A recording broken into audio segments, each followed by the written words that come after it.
Assalamualaikum warahmatullahi wabarakatuh. Selamat pagi adik-adik pembelajar. Semoga kita selalu dalam keadaan sehat dan selalu semangat belajar. Selamat berjumpa kembali dengan saya dalam pembahasan materi pembelajaran PPKN kelas 7. Sebelum pembelajaran ini dimulai, alangkah baiknya kita bersama-sama berdoa menurut agama dan kepercayaan kita masing-masing ya. Berdoa dipersilahkan. A'udzubillahi minasyaitonirrajim. Bismillahirrahmanirrahim. Alhamdulillahirabbil alamin. Arrahmanirrahim. Maliki yaumiddin. Iyyaka na'budu wa iyyaka nasta'in. Ihdinas siratal mustaqim. Siratal ladzina an'amta 'alaihim ghairil maghdubi 'alaihim waladdallin. Amin. Rabbi zidni ilman warzuqni fahman waj'alni minas sholihin. Selesai. Pada pertemuan sebelumnya, kita telah membahas materi bab 6 mengenai subbab A, yaitu daerah dalam kerangka Negara Kesatuan Republik Indonesia. Dengan pembahasan yang pertama, perjuangan menuju Negara Kesatuan Republik Indonesia, serta materi yang kedua yang memaparkan pengertian daerah dalam kerangka Negara Kesatuan Republik Indonesia. Nah, pada pertemuan kali ini kita akan melanjutkan materi pada subbab B yang membahas mengenai peran daerah dalam kerangka Negara Kesatuan Republik Indonesia. Dengan pembahasan pertama yaitu mengenai peran setiap daerah pada masa perjuangan, kemudian dilanjutkan pada bagian 2 mengenai peran daerah dalam kerangka Negara Kesatuan Republik Indonesia pada saat ini. Untuk membahas materi kali ini, kalian bisa buka buku paket pegangan siswa, yaitu buku paket PPKN kelas 7, kurikulum 2013, revisi 2017, pada halaman 151 sampai halaman 159. Baik, kita mulai saja ya. Subbab B mengenai peran daerah dalam kerangka Negara Kesatuan Republik Indonesia.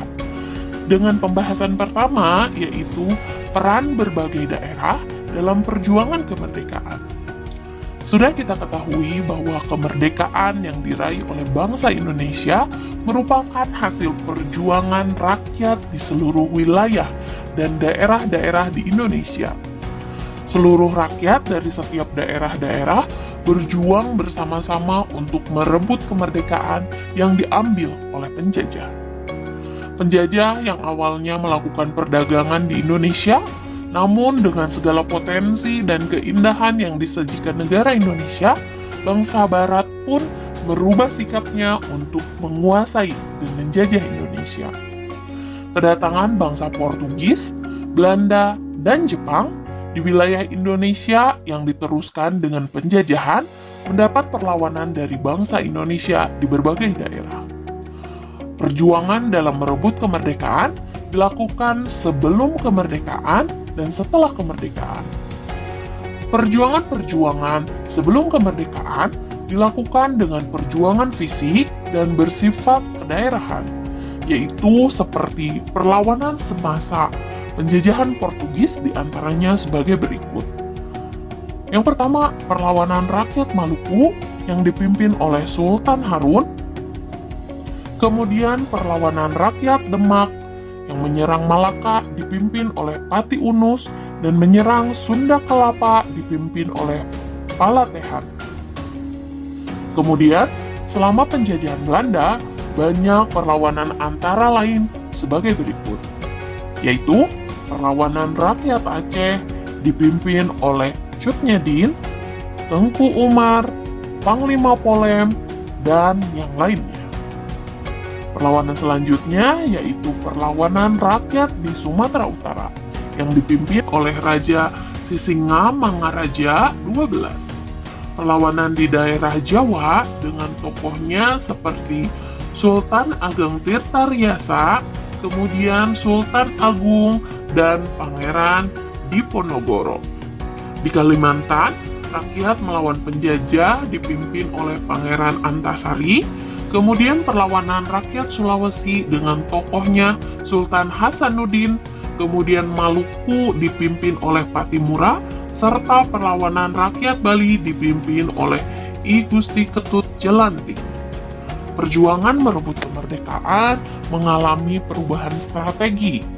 Setelah kebangkitan nasional pada tahun 1908, perjuangan yang sebelumnya bersifat fisik dan kedaerahan kemudian berubah menjadi perjuangan dengan mengutamakan organisasi dan bersifat nasional. Pada saat perjuangan ini, berdirilah organisasi perjuangan di beberapa daerah seperti Jong Minahasa, Jong Islami Tenbon, Jong Ambon, Budi Utomo, Sarekat Islam, Partai Nasional Indonesia, dan sebagainya. Juga muncul tokoh-tokoh asal daerah di Indonesia yang menjadi tokoh nasional seperti Soekarno, Muhammad Husni Tamrin, Muhammad Hatta, Lim Kon Hian, Andi Petarani, Aam Ramis, Latu Harhari, dan tokoh nasional lainnya. Selanjutnya, perjuangan ini terus berlanjut setelah kemerdekaan karena keinginan Belanda untuk menjajah kembali Indonesia. Dan bangsa Indonesia harus berjuang kembali untuk tetap mempertahankan kemerdekaan yang telah diraih. Berbagai peristiwa setelah kemerdekaan, seperti peristiwa Ambarawa, peristiwa Bandung Lautan Api, Perang Gerilya Jenderal Sudirman, pertempuran 10 November 1945 di Surabaya, dan peristiwa perjuangan yang lainnya. Kita akan lanjutkan kepada materi bagian 2, yaitu peran daerah-daerah dalam kerangka Negara Kesatuan Republik Indonesia pada saat ini. Kekayaan alam dan potensi yang dimiliki setiap daerah di Indonesia sesungguhnya merupakan kekayaan dan potensi seluruh bangsa Indonesia. Dan untuk mewujudkan pembangunan nasional yang berkeadilan dan merata, maka diselenggarakan otonomi daerah. Berbicara mengenai otonomi daerah ini pasti dikaitkan pada aturan dasar negara Indonesia, yaitu Undang-Undang Dasar Negara Republik Indonesia tahun 1945 pada pasal 18, 18A, dan pada pasal 18B. Dapat disebutkan bahwa pada pasal 18 pada ayat 1 berbunyi, Negara Kesatuan Republik Indonesia dibagi atas daerah-daerah provinsi, dan daerah-daerah provinsi itu dibagi atas kabupaten dan kota, yang tiap-tiap provinsi, kabupaten, dan kota itu mempunyai pemerintahan daerah yang diatur dengan undang-undang.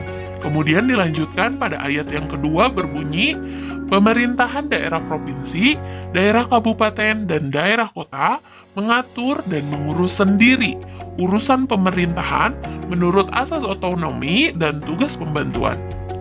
Jadi, otonomi daerah di sini merupakan hak, wewenang, dan kewajiban daerah untuk mengatur dan mengurus sendiri urusan pemerintahan dan kepentingan rakyat setempat dengan menghormati peraturan-peraturan yang berlaku di Indonesia.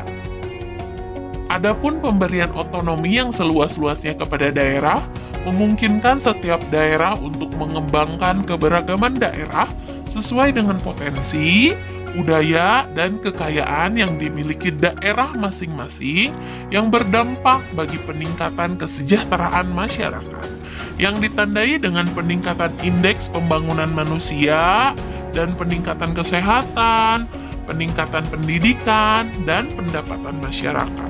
Sehingga peran daerah dalam Negara Kesatuan Republik Indonesia dapat disimpulkan antara lain sebagai berikut. Peran daerah yang pertama adalah tetap mempertahankan bentuk dan keutuhan Negara Kesatuan Republik Indonesia. Kemudian yang kedua adalah meningkatkan kesejahteraan masyarakat dalam bidang kesehatan, pendidikan, dan pendapatan masyarakat. Kemudian selanjutnya memajukan bangsa melalui inovasi dan kreativitas aparatur sipil negara di daerah. Kemudian selanjutnya melaksanakan pembangunan nasional untuk meningkatkan pemerataan pendapatan masyarakat, kesempatan kerja, lapangan pekerjaan, kualitas pelayanan publik, dan daya saing daerah. Dan yang terakhir yaitu mengembangkan kehidupan bermasyarakat, berbangsa, dan bernegara secara demokratis. Nah, demikianlah pembahasan materi mengenai peran daerah dalam kerangka Negara Kesatuan Republik Indonesia. Semoga pembahasan kali ini dapat kalian pahami dengan baik ya.